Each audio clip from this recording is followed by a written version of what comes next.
서둘러서 탈북을 감행해야 될 이유가 생긴 거예요. 그때는 내가 직접 준비해 나선 거죠. 국가로부터, 이 법적으로부터 이런 체제 때문에 불만은 항상 있었어요. 김정은이에게 충성하려고 가지 말고 진짜 충성하는 것은 그것이 아니다. 이 나라는 나라다고 볼 수도 없는 개념이다. 이 시스템은 그냥 김정은의 집안이나 같다. 항상 이 체제가 잘못됐다는 점에 대해서 자꾸 선전하시고 하니까 대해서 의심을 가진 거예요. 뭐 간첩이 아닐까? 안녕하세요. 황해도 해주에서 온 김인력이라고 합니다. 23년 5월에 일가족과 함께 대한민국 서울로 배를 타고 이사를 왔습니다. 사실상 힘들었던 일이라는 건 예를 들면 이런 거예요. 내가 이 구역에 나가서 뭐 농경지를 샀어요. 사서 작업을 한창 하는데 나는 지금 말단 기간하고 합의를 해가지고서 이 구역에서 작업을 할 수 있는 허가를 맡아서 시작을 했는데 이 말단 기간에 상급 기관에서 와서 간섭을 하는 거죠. 야, 니들 뭔데 여기 와서 뭐 자본주의야? 땅을 사고 팔고 해? 와서 뭐라 하면은 내가 또 인력을 부려는 게 사회주의 형법상 또 노동력 착취죄에 걸려요. 그러면 내가 몇 명을 데리고서 월급을 주면서 일을 했기 때문에 그 사람들도 말할 명분이 충분히 있는 게 국가에서 일을 나가서 아무리 사회적인 직장이나 같이 일을 해도 백업이나 월급을 못 주는데 이건 일개인이 사업자 등록을 한 건 아니지만은 비공식적으로 이런 시스템을 운영하면서 월급을 빵빵하게 주니까 사상적으로 벌써 이 사람들이 아니 우리 원수님께서 우리 장군님께서도 못 주는데 아니 우리 사장은 나한테 돈을 줬어 뭐 이런 개념이잖아요. 그러니까 이게 정치적으로 걸리는 거예요. 이 문제를 내가 빨리 가능한 무마시키고 해결해야 되는데 이거를 제대로 못하고 좀 질질 끌고 하면 끌고 갈수록 이 정치적 성향이 뛰어가지고 엄중한 법적 처벌을 받아야 되는 거예요. 그때는 처음에는 뭐 $1,000 가지고 혹은 $100 가지고도 해결할 수 있었던 문제가 나중에는 $10,000 가지고도 해결하기 어려워지고 정치범까지 갈 수 있는 거죠. 이런 구조로 나가는데 이런 때가 종종 있었어요. 그래서 이럴 때 솔직히 뭐 상납금을 바치고 정말 문제가 생기지 않을 때를 생각해가지고 시작한 일인데 버는 것보다 들어가는 게 더 많으니까요. 그러니까 손해가 나는 거죠. 그러니까 이럴 때는 많이 힘들죠, 솔직히. 위험한 일도 없지 않죠, 있죠. 뭐 예를 들면 땅을 파서 구덩이를 파가지고 그게 토심에 따라 다른데 어떤 데는 뭐 얕은 것은 한 5m 정도만 땅을 파면 되는데 깊은 것은 뭐 15, 20m까지 막 파내려가야 되거든요. 근데 이렇게 많이 팠을 때 이게 토사가 무너져가지고 인명 피해로 가는 경우가 있어요. 이렇게 될 때는 정말 뭐 위험도 하고 정말 많이 어려움에 봉착되는 거죠. 저는 탈북한 이유가요. 먹고 살고 뭐 생활하고 하는 그런 구조는 솔직히 뭐 자유롭지 못하기 때문에 매일같이 나가면은 내가 하는 사업에 있어서 자꾸 조회를 받으니까 이 국가로부터 이 법적으로부터 이런 체제 때문에 불만은 항상 있었어요. 저는 태어난 것이고 자란 것이 그것이니까 이 사회적 구조가 이렇구나라는 거를 인지하고 살았고 또 거기 습관화가 됐으니까 그냥 응당한 것처럼 여김이 산 거예요. 그 사회적 구조에서는 내가 살아가는 방법을 한마디로 뭐 꿀팁이라고 할까? 이런 거를 나름대로 터득을 하고 살았기 때문에 생활하는 문제에 있어서 뭐 내가 뭐 사업을 하는 문제에 있어서 그렇게 어려워서 그것 때문에 탈북을 해야겠다 이런 건 아니에요. 기본적으로는 탈북이라는 생각을 제일 처음에 품게 된 동기는 저희 아버님으로부터 시작된 거예요. 아버님께서 탈북을 해야 한다는 말씀을 그러니까 성인이 되니까 북한에 만 17살이면 성인이거든요. 고등학교를 졸업하고 나니까 처음으로 말씀을 주셨고 이 체제가 엄청 잘못됐다는 거에 대해서는 이미 전부터 한국 TV를 많이 보고 살았으니까요. 우리가 살고 있던 곳이 워낙에 또 황해도가 해주다 나니까 여기 파주에서부터 아마 고속도로가 열린다면 그래서 1시간 반 거리일 것 같아요. 엄청 가까운 위치라서 이 주파수가 잘 잡혔거든요. 이 한국 TV 라디오를 뭐 늘상 보고 듣고 성장을 하다 보니까 체제가 잘못됐다는 걸 이미 전에 알았고 대한민국에 또 뭐 자유가 있었다는 거 다 알고 있었고 그러니까 이런 상황에서 아버지가 처음에 폭탄 선언을 하셨지만은 그렇게 충격받고 놀라지는 않았어요. 언젠가는 우리도 한국에 가서 우리도 살 수 있겠구나라는 그런 희망은 품었댔죠. 그러면서 시간이 많이 지나간 상황인데 기회가 오면 가고 내가 조건이 뭐 탈북을 하는 데 있어서 내가 칼자를 쥐고 있는 그런 조건이 아니었어요. 우리 집에서는 탈북을 하는데 전적으로 루트를 파가고 일을 진행할 수 있는 그런 칼자루를 내 동생이 있었거든요. 그러니까 우리 아버지한테는 막내 아들이죠. 막내 아들에게 그 칼자를 맡겨줬댔고요. 우리 동생 같은 경우에는 집에서 엄청 착하고 부모님들께 말 잘 듣는 그런 착한 아들이었죠. 공부도 굉장히 잘했고 조시생활 학교도 잘 다녔죠. 북한에서는 뭐 상급 학교라고도 불리긴 하는데 수제 양성 학원 같은 개념으로 뭐 우리나라에는 학원이 뭐 방과후에도 가는 게 학원이고 많잖아요. 하지만 북한에는 학원 하면은 학원도 중고등학교로 인정해주는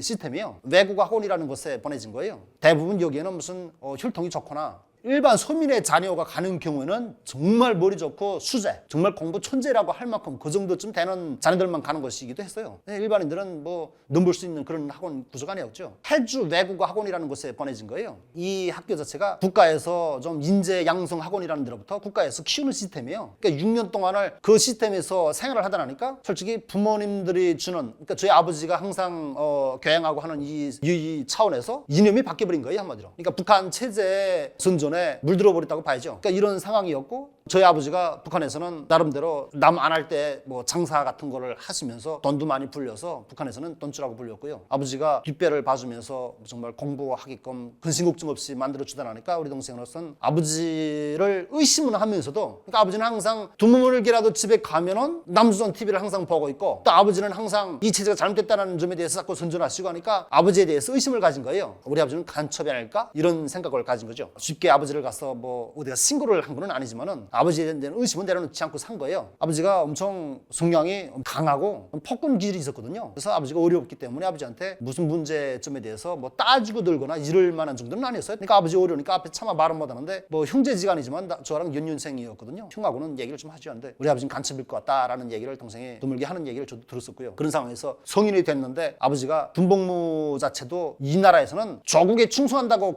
개념을 가지지 말아라. 여기서 군복무하는 거는 김정은의 노예가 되는 거나 같다. 김정은에게 충성하려고 가지 말고 진짜 충성하는 것은 그것이 아니다. 이 나라는 나라다고 볼 수도 없는 개념이다. 이 시스템은 그냥 김정은의 집안이나 같다. 김정은의 집안에 그냥 충성하는 거나 같다. 항상 이런 말씀을 하시니까, 그러니까 되게 놀랐댔죠. 아버지께서 그런 말씀을 하면서 또한 성인이 된 아들 두 아들을 앉혀놓고서 탈북을 해준다는 꿈을 처음에 심어주셨고, 그 다음에 작은 아들인 우리 동생에게 임무를 줘가지고 바다의 사나이가 되도록 준비해라 해가지고서 강령군 평화수산이라는 곳으로 우리 동생을 파견해서 내보낸 거예요. 저희 아버님의 지인분께 부탁을 해가지고 보호자가 좀 대달라. 북한엔 보호자가 없이 독신이 집 쓰고 살고 이게 불가능하거든요. 이런 상태에서 뭐 집까지 사줘가지고서 우리 동생을 강령군 평화수산으로 내보낸 거예요. 우리 동생은 아버지가 사준 집에서 살면서 보호자 역할을 해주는 그 지인분이 그 지구 간부를 했고요. 그때 동생 그분한테는 그냥 일을 배운 거예요. 그러니까 뭐 그분이 우리 동생이 탈북을 하려고 한다는 의지는 몰랐고요. 숨겼으니까요. 절대로 비밀적으로. 그러니까 아버지는 항상 너는 은인자 중에서 바닷일을 배워라. 바닷일을 배우면서 당에 충성 다해라. 은밀하게 탈북을 할 수 있는 루트도 파악하고, 또 주위에 치안을 담당하고 있는 그런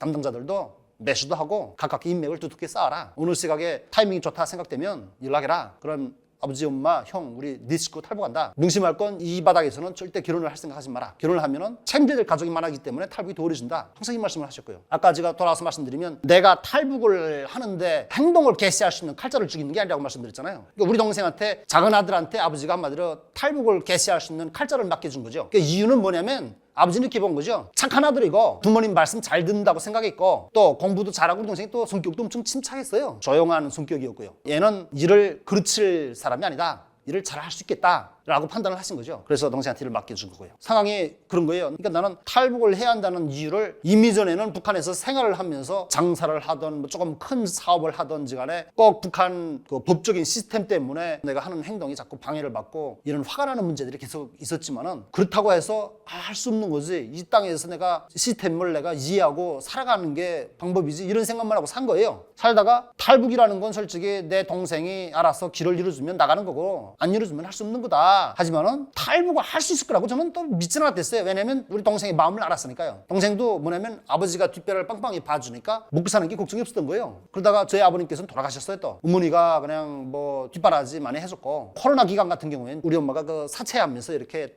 돈 빌려주고 식량 받고 이런 일을 했거든요. 코로나 기간에는 막 식량까지 집에서 엄마한테 우리 동생이 나라다 먹고 그러면서 엄청 집에서 돈 많이 받았죠. 나라서는 우리 동생이 탈북을 할 만한 유진이 아니라는 거 이미 전에 알았죠. 먹고 사는 거는 그 바닥에서 뭐 우리 동생도 북한에서 뭐 선단장이라는 그런 직위에서 사실상 따지면 행정간부인 거예요. 당간부는 아니고, 뭐 코로나 이전에는 엄청 잘 나갔고 잘 살았죠. 그래서 이런 상황을 볼 때 우리 동생이 솔직히 그 땅에서 살면서 부러운 게 없었던 거예요. 그러니까 사회적인 지위도 높고 경제적으로도 걱정이 없었고 이런 구조였기 때문에 우리 동생으로서는 탈북할 필요가 없다고 생각한 거예요. 그런 상황을 동생하고 탈북에 대한 논의를 아버님이 돌아가시고 난 이후에 제가 동생하고 이런 얘기를 뒷담화하듯이 조용히 동생하고 얘기를 하다 보면 저한테 항상 성을 냈거든요. 이 땅에서 발붙이고 종들이고 살아야지 쓸데없는 생각한다고. 그 땅에 가면 뭐 더 좋을 거 있을 것 같으냐? 그 땅에 가도 더 좋을 게 없다. 남의 땅에 가서 새로 세터전에서 개고생하노니 이 땅에서 잘 사는 게 낫다. 이런 얘기 자꾸 하고 하니까 더 차마 우리 동생의 의지를 꺾지 못했죠. 탈북을 하는 데 있어서는 내 동생이 칼자를 쥐고 있기 때문에 때문에 동생의 힘을 빌리지 않으면 탈북이 불가능했거든요. 그래가지고 저로서는 그때 당시는 동생을 믿지 않았죠. 믿지 않고 방법이 없잖아요. 그러니까 그런 상태에서 나도 적응을 해서 살고 있는 상황이었는데 내가 탈북을 꼭 해야 되는 원동력이 생긴 거예요. 어떤 일이냐면 제 와이프를 만났죠. 그러니까 뭐 이미 전에는 북한에서 뭐 연애도 많이 했어요. 연애도 많이 했는데 연애를 하면서 거기까지 그냥 거쳤지 내 이 여자와 결혼을 해가지고 뭐 자녀를 낳아가지고 이 땅에서 계속 살아야겠다 이런 마음을 먹어본 적이 단 한 번도 없었거든요. 그래서 그냥 대충 사는 개념으로만 지나간 거예요. 그러다가 어느 날 정말 우리 와이프를 만났는데 솔직히 우리 와이프를 만나서도 뭐 제가 뭐 이 여자와 뭐 평생을 같이 해야겠다 뭐 자녀를 봐서 뭐 오래오래 살아야겠다 뭐 꼭 이런 마음을 먹고 만난 건 아니에요. 솔직히 우리 아내도 이상을 다 알거든요. 하기 때문에 제가 공개적으로 말을 할 수 있는 건데 제 아내를 만나서 뭔가 너무 다른 거예요. 그냥 나한테 너무 소중한 여자인 거죠. 내가 이 여자와 꼭 함께 해야 될 이유를 그때 찾은 거예요. 저도 모르게 찾았는데 우리 와이프의 출신이 달랐어요. 북한에서 출신 계급이 농장원이라는 출신이었고 나는 노동자 출신이었거든요. 좀 이해하기 쉽게 편하게 얘기하자면 뭐 마치 조선시대 때 뭐 천민과 양민 같은 느낌? 그런 느낌이라고 해야 될지 거기 아마 적합할 것 같아 제 생각엔. 그런 상태에서 결혼을 하면은 남자가 노동자 신분인데도 농장원 신분으로 같이 굴러 떨어져야 되는 거예요. 떨어지고 나면 문제가 뭐냐면 계속해서 자자손손 태어나는 자식들까지 계속 농장원에서 바뀌지 못하는 거예요. 어디 뭐 거주지를 마음대로 할 수 있는 것도 아니고 또한 내가 이 농장원 한마디로 계급을 바꾸기 위해서 뭐 노동계급이 될 수 있다. 그러니까 예를 들면 우리나라에 무슨 뭐 시골에서 농사 짓는 농사꾼인 거예요. 농사꾼인데 이 사람이 어느 날 돈 좀 많이 벌어서 돈이 모아졌다고 그래서 나 뭐 서울에 가서 집 사가지고 가야지 하면은 우리나라에서는 마음대로 올라오고 살 수 있잖아요. 북한은 그게 안 되는 거예요. 절대 못 가요. 죽어도. 그렇게 가면 범죄예요. 불법이에요. 이거는. 하기 때문에 이런 상황에 여자와 만난 거예요. 저랑. 그래서 탈북을 해야 되는 이유가 이 때문에 생긴 건데 이 과정이 조금 길었죠. 북한에서 연애 한 2년 정도 하고 동거로 사실은 관계인 거죠. 혼인신고도 못했고 결혼식도 못한 상태에서 동거를 한 3년 살았어요. 와이프하고. 그 과정에 물론 나는 돈을 들여서 그 담당 기관 간부들을 매수해가지고 돈을 들여가지고 신분 세탁을 한 이후에 결혼식을 하고 혼인신고하고 살 마음이었죠. 그랬는데 이 과정이 3년 동안 가는 과정에 거의 무르익고 가고 있었어요. 그러니까 뭐 그냥 어디 가서 서명 받고 정말 뭐 도장 받고 해서 기관들마다 그냥 문건이 거의 완벽하게 끝나가고 있는 상황이 있는데 2022년에 김정은의 방침이 떨어졌는데 사실은 관계로 사는 한마디로 혼인신고를 하지 않고 사는 그런 불법적인 가정들을 색출해서 법적인 처벌을 줘라. 근데 처벌 문제는 같이 살한 기간만큼 법적 처벌을 주라는 거예요. 1년 살은 사람은 교화를 1년 가야 돼요. 그리고 2년을 살았다면 2년을 가야 되는 거고. 근데 우리는 지금 3년을 함께 살았으니까 3년 동안 교화를 가게 생긴 거예요. 이 말이 지침이 떨어지자마자 우리에게 한마디로 커버해주면서 뒷돈 받아먹고 이거를 만들어주고 있던 한마디로 법 일꾼들인 거죠. 당 간부들 이런 사람들이 그런 뒷돈을 해주는 거예요. 야 이런 방침이 떨어졌는데 안전하지가 않다. 그러니까 우리가 너를 잡아 놓아야 되는데 어차피 뭐 서로 공조하는 그런 상황이기 때문에 함부로 잡아놓기는 어렵고 하니까 그 당 간부들이 얘기하더라고요. 지역 이동을 좀 해라. 그리고 기본 해결책은 니들은 함께 할 수가 없다. 무조건 헤어져야 한다.